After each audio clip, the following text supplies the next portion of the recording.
घंटी बोली सरकार मैं तो मंदिर में ही थी, गोपी जबरदस्ती उठा के लटकाई दी। तो भगवान बोला सुनो, बंधी हो सो बंधी रहना, चुपचाप बजना मत। सखी घंटी बोली बिल्कुल नहीं बजेंगे सरकार। ग्वाल वालों का गोला बनाया कृष्ण ने, ग्वाल वालों के गोले बना के ऊपर चढ़ गए, चढ़ के मक्खन निकाला, सबको बांटा, लो खाओ खाओ खाओ। सब खाए, घंटी नहीं बजी, घंटी सचमुच नहीं बजी।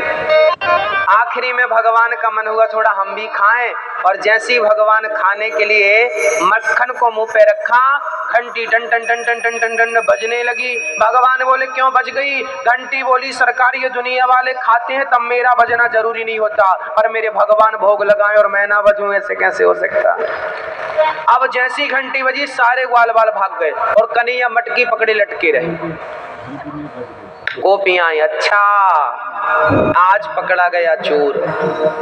सखी कन्हैया बोले बाद में, सखी बोली लाठी लाओ आज इसे मारेंगे। कन्हैया बोले बाद में मारना, पहले नीचे तो उतारो। अब गोपियों ने कन्हैया के चरण पकड़े, नीचे उतारा। कन्हैया को कहा आज तो कुछ छोड़वे वाली ना है। कन्हैया बोली सखी आज छोड़ दे, कल से हम चोरी वोरी सब बंद कर देंगे, तो वैराग्य हो गया, कोई चोरी नहीं, छोड़ दो। कन्हैया बोले छोड़ दे। सखी बोली एक ही शर्त पर छोड़ेंगे, तुम हम एक बार नाच के दिखा दो। कन्हैया नाचने लगे, ऐसे ऐसे नहीं। कन्हैया बोले अच्छा हम नाचेंगे, तुम क्या दोगी? गोपियों ने कहा तुम्हें छाछ पिला देंगे और क्या। अब छाछ में बढ़िया काला नमक और जीरा पीस के ले आई, डाल के बढ़िया घोल के रख दिया, एक घूंट छाछ पीते और नाचते। गोपियां बोली एक हाथ सिर पे रखो, दूसरा कमर पर, ऐसे ऐसे नाचो। अब सोचिए जगत को नचाने वाला जगन्नाथ आज गोपियों के कहने से नाच रहा है, गोपियों के सामने नाच रहा है, गोपियों के डर से नाच रहा है।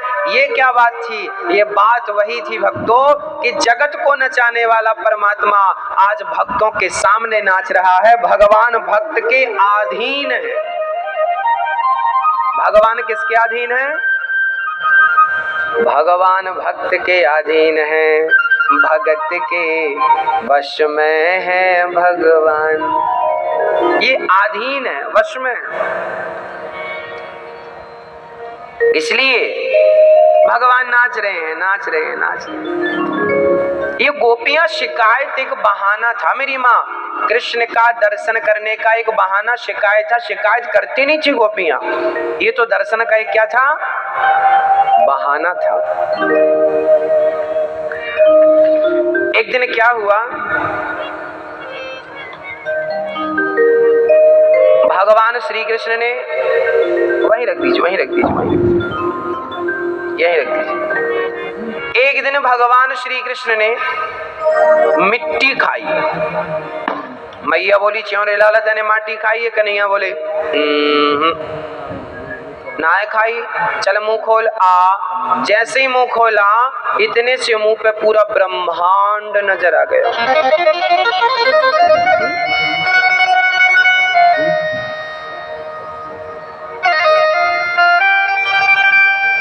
पूरा ब्रह्मांड, पूरा ब्रह्मांड नजर आ गया।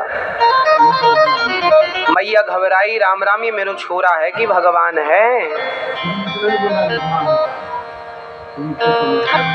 अब की बार मुंह खोलकर देखा तो कुछ भी नहीं था। पहले तो कृष्ण ने मुंह फाड़कर ब्रह्मांड दिखाया और बाद में फिर भगवान ने, माँ ने जो देखा सब भुला दिया, कुछ भी याद नहीं रहा। प्रश्न तो खड़ा होता है कि भगवान जब सब भुलाना ही था तो फिर दिखाया ही क्यों? अच्छा क्या होता है, आपको ना डाउट होता है। अभी आपने सुना कि कृष्ण ने मक्खन चुराया, मटकी तोड़ी, गोपियों को परेशान किया। अच्छा आपके गांव में जो चोर है, आप लोग चोर को अच्छा समझते हैं कि बुरा समझते हैं? बोलो बोलो। चोर अच्छा होता है कि बुरा? चोर बुरा होता है। चोर को सब लोग क्या मानते हैं? ये बुरा है। अब जब साधारण से चोर को हम बुरा कहते हैं तो कृष्ण के नाम पे भी तो चोर जुड़ा है, माखन चोर। तो फिर कृष्ण को भी लोग बुरा कहने लगे। तो इसलिए भगवान ने पहले लीलाएं साधारण की, मक्खन चुराना, मटकी तोड़ना, खेलना।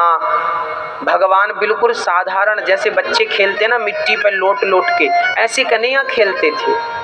यमुना के किनारे जाएं तो बालू पे खूब लोटना, खूब लेटें और फिर यमुना में डूब जाएं, फिर बाहर आए। शरीर में कोई कपड़ा नहीं था, छोटे छोटे बच्चे बिल्कुल ऐसे खेलते, कोई कपड़ा नहीं उनके शरीर में, बालू पे लौट रहे हैं, फिर साधारण से साधारण लीला कर रहे हैं। अब भगवान को लगा कि मेरी ये लीला कोई देखेगा तो कहीं उसे संदेह पैदा ना हो जाए।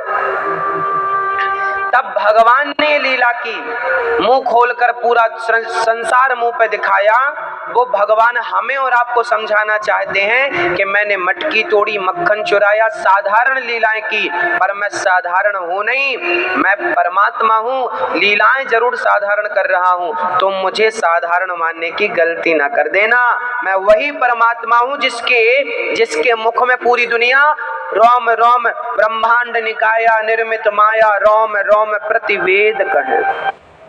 For everyone who says eating biotin gummies with ब्रह्मांड अधिपति हूँ, कहीं उस परमात्मा पर आपको संदेह ना हो जाए, डाउट ना हो जाए। अच्छा, रामावतार में राम जी ने कौशल्या को भी मुंह खोल के संसार दिखाया था मुंह पे, ये बात रामचरितमानस में भी लिखी। कौशल्या माँ को एक बार भगवान जमहाई आई, भगवान को जमहाई, जैसे ही जमहाई आई तो माँ कौशल्या ने देखा तो राम के मुंह पे पूरा संसार नजर आया। कौशल्या को लगा ये क्या है। कृष्ण ने भी यशोदा को दिखाया।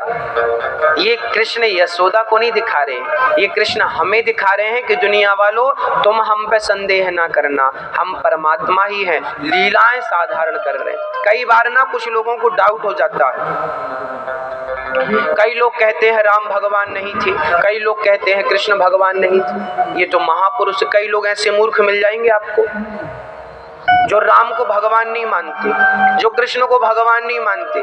कृष्ण और राम को क्या मानते हैं? क्या मानते? महापुरुष। हम मिल लो ऐसे महापुरुषों से। हमारे हिंदू ही बहुत सारे ऐसे हैं जो राम को नहीं मानते, कृष्ण को नहीं मानते, राम और कृष्ण की पूजा नहीं करते। कहते हैं ये भगवान थोड़ी थे, कहते हैं भगवान थोड़ी मनुष्य बन सकता है। कौन समझाए मूर्खों को कि जो परमात्मा संसार बना सकता है वो खुद क्यों नहीं कुछ बन सकता? वो सब कुछ कर सकता है, वो सब बन सकता, जो बना सकता बन नहीं सकता। जिसके मुख में पूरी दुनिया समा सकती है, वो मनुष्य की लीला करने का मन रखे तो क्या बन के कर नहीं सकता? Nothing is impossible, everything is possible. परमात्मा के लिए कुछ भी असंभव, सब कुछ संभव है। असंभव परमात्मा की डिक्शनरी में नहीं है। राम जो करें सब कर सकते हैं। एक उदाहरण देके समझाता हूं। जो लोग राम को भगवान नहीं मानते उनको आप इस उदाहरण से समझाएं। समझिए पहले आप। एक आदमी कुआं में गिर गया, समझिएगा, पूरा समझिएगा। एक आदमी कुआं में गिर गया तो दूसरा आदमी कुएं में उतरा। एक गिरा था और दूसरा उतरा था। जब वो उतर के कुआं में खड़ा हुआ तो ऊपर से किसी ने कहा भाई कुएं में तो दो गिरे हैं, क्योंकि कुआं में दिख कितने रहे थे? दो। तो ऊपर से किसी ने आवाज लगाई कि कुआं में एक नहीं गिरा, दो गिरे, जबकि गिरे कितने थे? गिरा एक था, दूसरा उतरा था। गिरना अलग है, उतरना बिल्कुल अपोजिट है, अलग है।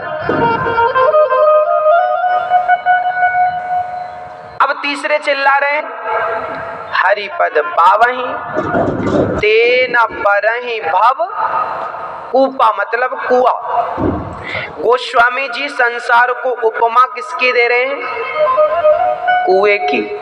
बोलो जोर से मेरी माँ। मैया जी, ओ मैया, समझ में आ रही है हमारी भाषा? कठिन तो नहीं है? तो सुनो, संसार को उपमा किसकी दी बाबा ने? कुएं की। अब इस कुएं में एक गिरा है, एक उतरा है। गिरा कौन? हम गिरे हुए लोग हैं।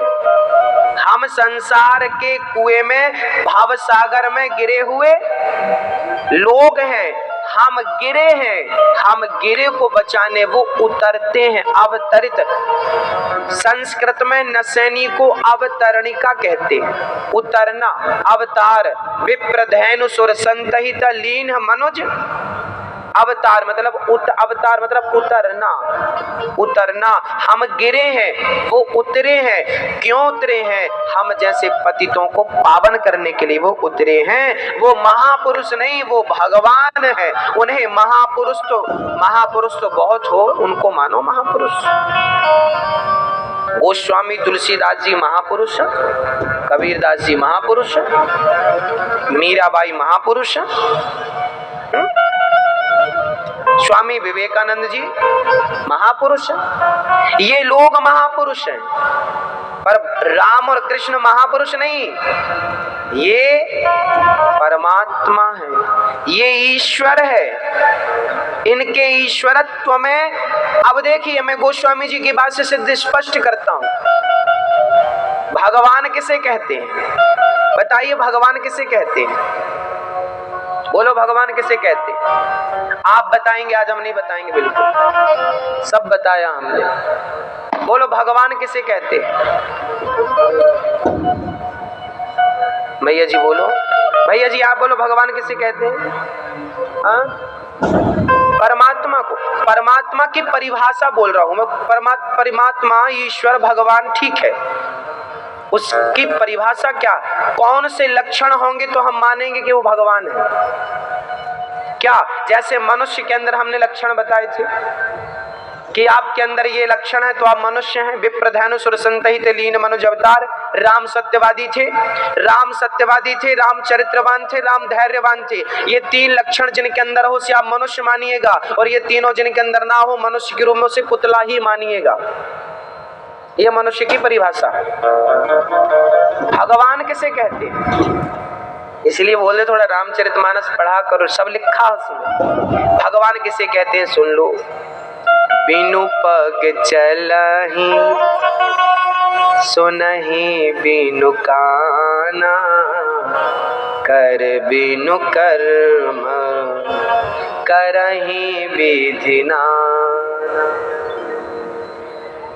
बिनु पग चलाहि सुनहि बिनु काना,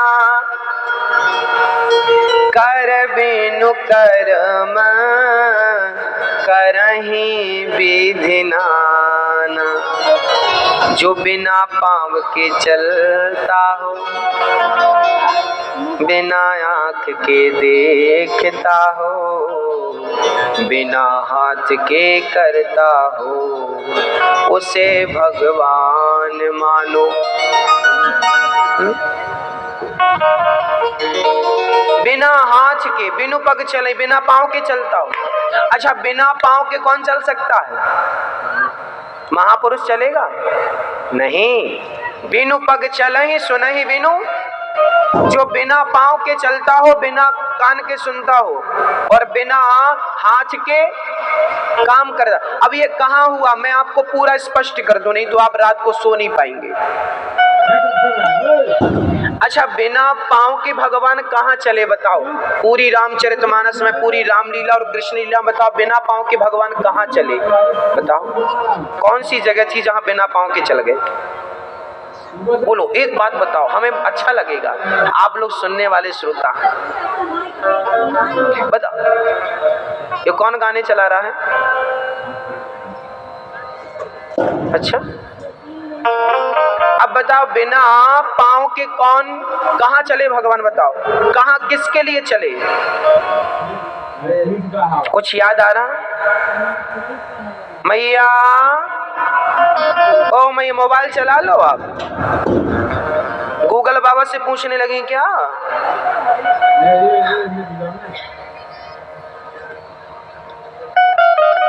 बिना पांव के भगवान कहाँ चले? हम आपसे पूछ रहे हैं, बोलो बता पाएंगे आप लोग? हाँ या ना में जवाब। यदि नहीं बता पाएंगे तो हम बताएंगे। फिर बता पाएंगे नहीं? चलिए अब हम बता रहे हैं, सुन लो।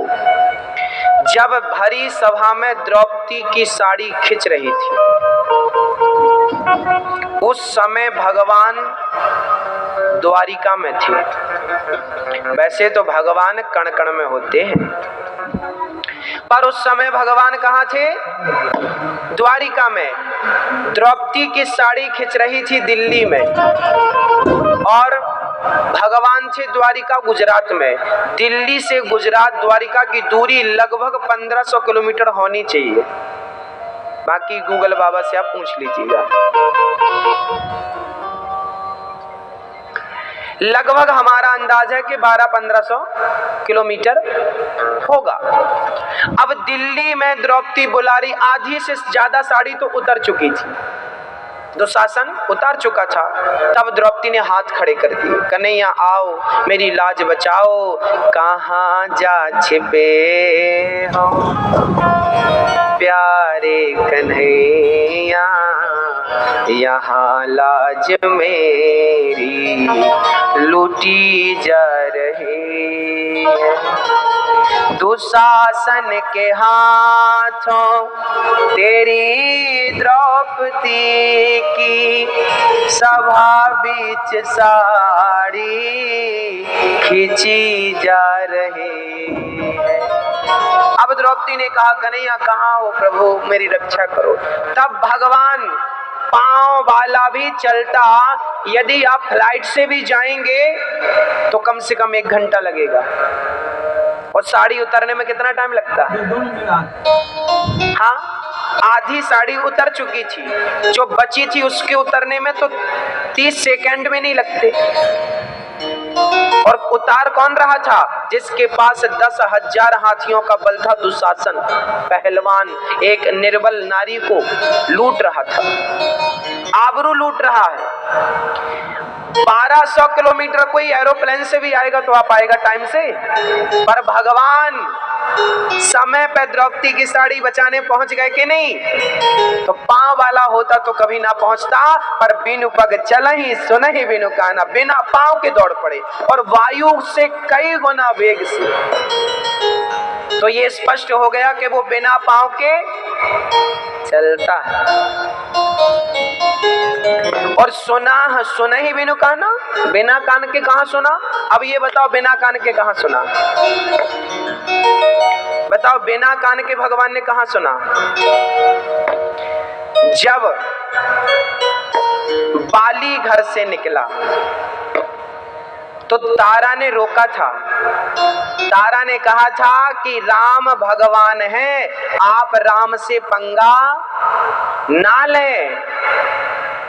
ये बात तारा ने समझाई। तब बाली ने कहा था कि कह बाली सुन भीरु प्रिय समदर्शी रघुनाथ, जो कदाचि मोहि मारे हूँ तो पुनि होहूँ सनाथ।